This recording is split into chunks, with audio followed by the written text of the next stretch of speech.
At my daughter's wedding, she smiled and said, "Mom, thank you for everything." My heart swelled, until she turned to my sister and added, "And thank you for being the mother I never had." Gasps filled the room as my hands trembled. "What are you talking about?" I whispered. My daughter pulled out a stack of letters and said, "I found these. And now I know why you were never there for me." My knees went weak as I read the first line, and realized she would never see me the same way again. The day of my daughter Sarah's wedding was supposed to be one of the happiest of my life. The ceremony was held at Old St. Patrick's Church in Chicago, a historic landmark that had stood since 1856. The church, known for its stunning Romanesque architecture and rich history, had survived the Great Chicago Fire of 1871 and remained a symbol of resilience and faith in our community. As Sarah stood at the altar, bathed in the colorful light filtering through the stained glass windows, she looked radiant. When she turned to me and said, "Mom, thank you for everything," my heart swelled with pride and joy. But then, she turned to my sister, Laura, and added, "And thank you for being the mother I never had." The room fell silent, gasps echoing off the church's stone walls. My hands trembled as I tried to process her words. "What are you talking about?" I whispered, my voice barely audible. Sarah reached into her purse and pulled out a stack of letters, their edges worn and yellowed with age. "I found these," she said, her voice shaking. "And now I know why you were never there for me." My knees went weak as I took the letters from her hands. The first one was dated over 2 decades ago. As I read the opening lines, memories I had long buried came rushing back, and I realized that Sarah would never see me the same way again. To understand the weight of that moment, I need to take you back to the beginning. I met my husband, David, during our college years at Northwestern University. He was studying architecture, and I was pursuing a degree in journalism. Our connection was instant, and we quickly became inseparable. After graduation, we married and settled into a cozy apartment in Lincoln Park, a neighborhood known for its historic charm and proximity to the lakefront. Lincoln Park had a storied past, evolving from a cemetery in the 19th century to one of Chicago's most desirable residential areas. Our early years were filled with love and ambition. David landed a job at a prestigious architectural firm, while I worked as a reporter for the Chicago Tribune. We dreamed of building a family together, and soon, I became pregnant with Sarah. Pregnancy was a mix of excitement and challenges. I experienced severe morning sickness and fatigue, but David was always there, holding my hair back and whispering words of encouragement. We attended Lamaze classes together, decorated the nursery in soft pastels, and spent evenings discussing baby names. When Sarah was born, with her father's deep brown eyes and my curly hair, we felt complete. Days turned into weeks, and David's absences became more frequent. I found solace in Laura's company, relying on her more than ever. She became Sarah's primary caregiver when I was at work, and their bond deepened. I was unaware of the storm brewing beneath our roof. One afternoon, while cleaning the bedroom, I stumbled upon a letter tucked away in David's drawer. Curiosity got the better of me, and I opened it. The words inside shattered my world. "Dear David, I can't keep this a secret any longer. Our relationship has crossed boundaries that should never have been breached. I love you, but this affair is tearing me apart. We need to end this before it destroys our families." Laura *. My hands trembled as I read and reread the letter. Denial, anger, and heartbreak washed over me in waves. I confronted David that evening, letter in hand. He looked at me, eyes filled with guilt, and confessed. Their affair had begun during the times I confided in Laura about our marital problems. They sought solace in each other, leading to an entanglement neither had anticipated. Betrayed by the two people I trusted most, I felt a rage I had never known. I confronted Laura, who broke down in tears, begging for forgiveness. But the damage was done. Our family was fractured. In the aftermath, David and I decided to separate. We believed it was best for Sarah, who was too young to understand the complexities of adult relationships. Laura moved away, and we tried to rebuild our lives separately. Years passed. David and I maintained a civil co-parenting relationship for Sarah's sake. Laura remained distant, her guilt creating a chasm between us. Sarah grew into a bright, compassionate young woman, excelling in school and forming her own identity. As Sarah prepared for college, she expressed a desire to reconnect with her Aunt Laura. Despite my reservations, I supported her decision, believing that mending familial ties was important. Their relationship blossomed, and Laura became a significant presence in Sarah's life once more. Which brings us back to the present. Standing in the church, holding the letters that had resurfaced after all these years, I felt the weight of the past crashing down on me. Sarah's eyes, filled with hurt and betrayal, mirrored the pain I had experienced so long ago. The carefully constructed facade of our family had crumbled in an instant, leaving us all to confront the raw, unvarnished truth. I couldn't move. My knees were locked, fingers clutched around the stack of old letters Sarah had handed me like they were made of glass. I didn't even know what to say. Everyone in the church was watching. Some of them whispered, others stared like they were waiting for a scene. Laura didn't say a word. She stood there, hands folded in front of her, eyes wide. She looked surprised. But not shocked. That's when it hit me.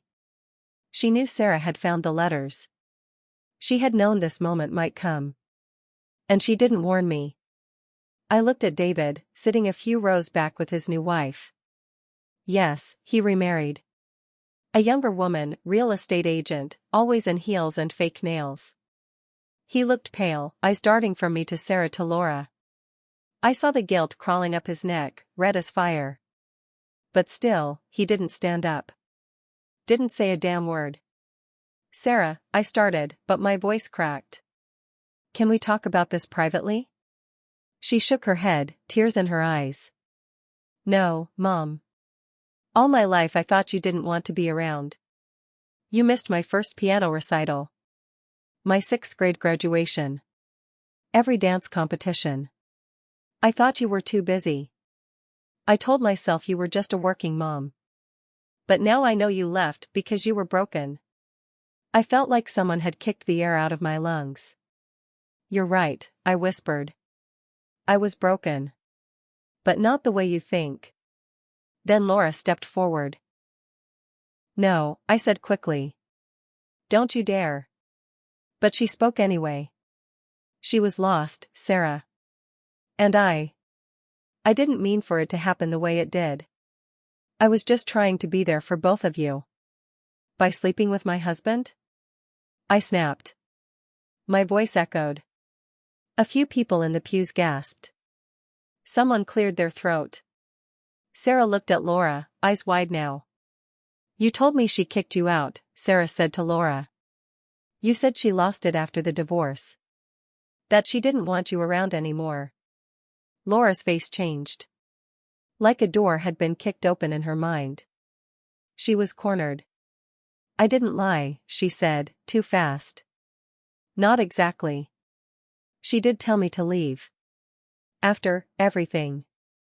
After you slept with my father. She didn't answer. Why didn't you ever tell me? Sarah turned back to me. Because you were a child, I said, my voice low now. And later, when you were old enough, I thought it would do more harm than good. I wanted to protect you from all this. Well, now I know, she said. Before I could respond, another voice rang out from the crowd. She's not the only one who should be answering questions. It was my brother, Eric. I hadn't even seen him slip into the back row. He stood now, holding something in his hand. A photo. What are you doing? I asked, my mouth suddenly dry. He walked toward us and handed the photo to Sarah. Ask your mother who this is, he said. I looked at the photo and nearly fainted. It was a picture of me and a man, another man, not David. We were sitting close in a cafe, my hand on his. Smiling. Who is he? Sarah asked. I opened my mouth. Nothing came out. His name is Mark, Eric said. From Mom's old newsroom. She left David, but she wasn't alone for long. That's not fair. I shouted. That was after the separation. I wasn't cheating. I was trying to survive. Sarah looked at me like she didn't know me anymore. How long were you seeing him? She asked. That's the problem, I muttered. You always wanted what was mine. Laura turned on me. You pushed him away, not me. Don't forget that. I took a step forward. You were my sister. You were supposed to be my sister. Not my replacement. Eric raised a hand. Both of you need to stop. This is her wedding day. Sarah looked around. Her husband stood at the altar, frozen. His family looked uncomfortable. Her friends didn't know where to look. This was supposed to be my new beginning, she said quietly. Now it feels like I've opened a box full of poison. There was nothing I could say. Because she was right. And I knew this story wasn't over. Not by a long shot. What do you want to happen next? Want me to continue with another twist? Sarah stood in the center of the chaos, gripping that photo like it might explain her whole childhood. The letters. The truth about Laura. And now this picture of me and Mark, something she never saw coming. She looked from me to Eric. How long have you been holding on to this?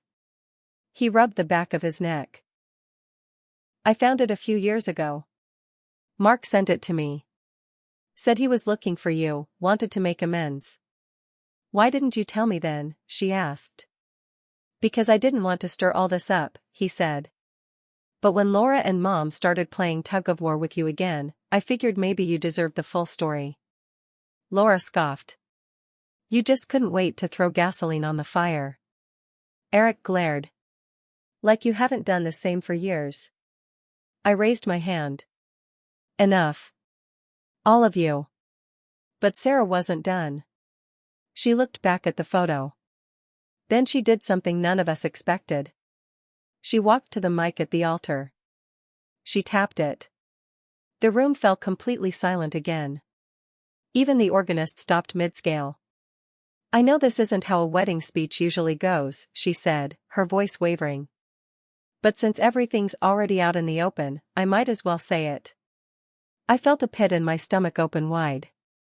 I spent my whole life feeling like a second choice. I thought I was the problem. Like I had to be perfect to make my mom notice me. I blamed myself for her distance. But now I see, there were lies everywhere. From everyone. She paused, glancing down at the letters again. But I'm not innocent either. The room shifted. Confused murmurs. I lied too. Everyone went still. I didn't just find these letters last month, she said. I found them years ago. When I was 18. Before I left for college. My heart stopped. I read every single one of them. Over and over. I knew what Laura had done. I knew what Dad had done. And I knew what you did, Mom. I stepped back, mouth slightly open. But, why didn't you say anything? Because I didn't know how to handle it. So I ran. I went to college, I cut contact, I blamed the distance on being busy. But the truth is, I was angry. So angry I couldn't even speak to you without exploding. She turned toward me then, eyes sharp. And then I met Daniel, she said, nodding toward her husband. And he showed me what love without manipulation looked like. What honesty actually feels like. And I realized. I didn't want to bring a family into the world without knowing exactly where I came from. Daniel stepped closer, placing a hand gently on her arm. She gave him a small smile. That's when I contacted Mark, she said. Every head turned. I tracked him down, she continued. I asked him about you, Mom. I wanted to know what you were like with someone who didn't lie to you. And he told me things that made me cry. He said you were funny. Kind. Hopeful. You talked about starting fresh. About rebuilding. My chest ached. He loved you, she said. He said you pushed him away because you were scared. Because of everything that had happened. Because you didn't trust anyone anymore. I looked at the floor, trying to hold back tears. And then I asked him about Dad, she added. He said he saw how much it hurt you when you found out about him and Laura. He said you used to cry in the bathroom at work. That sometimes he heard you on the phone with Eric begging him not to tell anyone you were falling apart. Eric looked away. I guess I just needed to see you through someone else's eyes, Sarah said. The church was dead quiet. But here's the twist no one saw coming, she added. I invited him. My head snapped up. Mark? I said, stunned. She nodded. He's here. Everyone turned as the back doors of the church opened slowly, and there he was. Mark. Older, but still the same soft eyes. The same half-smile. He walked in wearing a charcoal suit, holding a small envelope. And I completely forgot how to breathe. Sarah walked down the aisle to meet him. He handed her the envelope. Then she turned and walked back to me. She held it out. He wrote you something. He didn't know if you'd want to talk. My hand shook as I took the envelope. The church no longer existed. It was just me, my daughter, and the past catching up with me in every direction. Why now? I whispered. Because I needed to know if I could move forward, she said. And I think you do too. There was more coming. I could feel it in my bones. Sarah still hadn't said why she chose to confront me today. On her wedding day. In front of everyone. But I had a feeling that envelope held the next twist. I held the envelope like it might catch fire in my hands. Sarah stepped back, standing next to her husband now, her face unreadable. Everyone in the church was dead silent, waiting, watching, like they were part of some twisted theater production they hadn't bought tickets for. I opened it slowly, the paper trembling between my fingers. It was a short letter. Mark's handwriting was the same, tight, careful, like he didn't want to waste a single word. I never stopped caring about you. You pulled away because you were hurt, and I respected that. But I always wished you'd let me be there. To help you heal, to help raise Sarah, even if I wasn't her father. You were never a bad mother. You were just trying to survive a storm that no one saw but you. That was it. No dramatic declarations. No begging. Just honesty. And that's when something in me cracked. All the years I spent burying the truth, all the nights crying alone in my apartment, all the guilt, all the anger, it came up and out in one breath. Do you all want to know why I really left? I said, raising my voice so it filled the entire church. Laura took a step back. David looked nervous. Sarah blinked, like she didn't expect me to explode. I left because every damn time I walked into that house, I saw the betrayal everywhere. On the couch where they used to sit together. At the kitchen table where she would laugh at his jokes like I wasn't even there. My sister and my husband. And every time Sarah hugged Laura instead of me, every time she called her for help instead of me, it felt like I was being erased. You erased yourself, Laura fired back. You walked out and expected everyone else to carry your pain for you. I turned on her. Don't act like you were some innocent victim. You knew what you were doing. You wanted my life. You always did. That's not true. You used to wear my clothes in high school. You tried to flirt with every boyfriend I had. You used to ask me if I thought David would still love me if I gained weight. You wanted him from the beginning. Gasps. Even Sarah's mouth fell open. Laura went red. That's ridiculous. Eric stepped in, quietly but firmly. No. It's not. Everyone turned to him. I remember you telling me once, he said to Laura, that you didn't think she deserved David. That she was too serious, too cold. I never said anything because I thought it was just jealousy.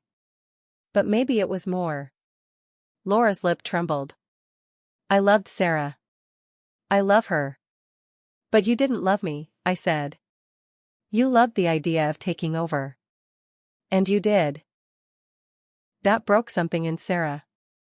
Stop it, she cried. Both of you. Do you hear yourselves? This was supposed to be the happiest day of my life. Tears poured down her cheeks. Daniel pulled her close, but she pushed him away. I don't even know if I want to get married now.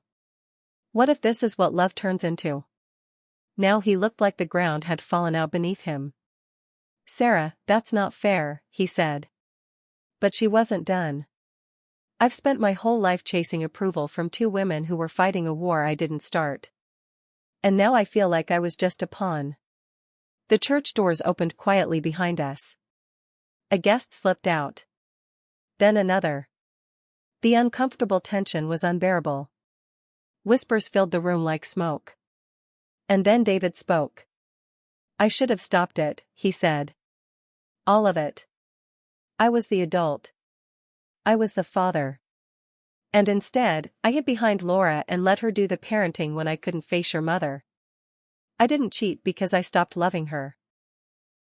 I cheated because I didn't know how to love myself when everything got hard. I stared at him. That doesn't make it better, I said. I know, he nodded. I just wanted Sarah to hear me say it. There was a pause. And then Sarah did something unexpected. She walked over to me. She hugged me. But it wasn't warm or soft. It was stiff, awkward, like a handshake in the middle of a battlefield. I don't forgive you, she whispered in my ear. Not yet. Maybe not ever. But I needed to see the truth. All of it. I nodded. That was fair. She turned to Laura. And you? I don't know what to say to you. You were there for me. You were also the reason Mom wasn't. Laura tried to speak, but Sarah raised a hand. Not today, she said. I don't want to hear any more today. And with that, she looked at Daniel and said, I still want to get married. But we're moving the reception. We're not spending it with any of them. And just like that, she walked out of the church. Daniel hesitated. Then followed. Guests stood awkwardly. Some left. A few came to me, placing hands on my shoulder. One old friend said, families are messy. But at least the truth's out. I sat in the front pew after they all cleared out. Just me and the silence. Laura stood nearby, tears running down her face, but we didn't speak. She left without a word.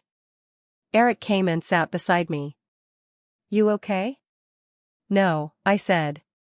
But I'm not lying to myself anymore. He nodded. I don't know if she'll ever come back to me the way she used to, I said. She might, he said.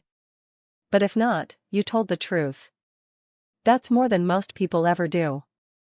And in that empty church, with shattered memories all around me, I realized something. I didn't feel relief. Or even closure. I felt real. Raw, wrecked, and real.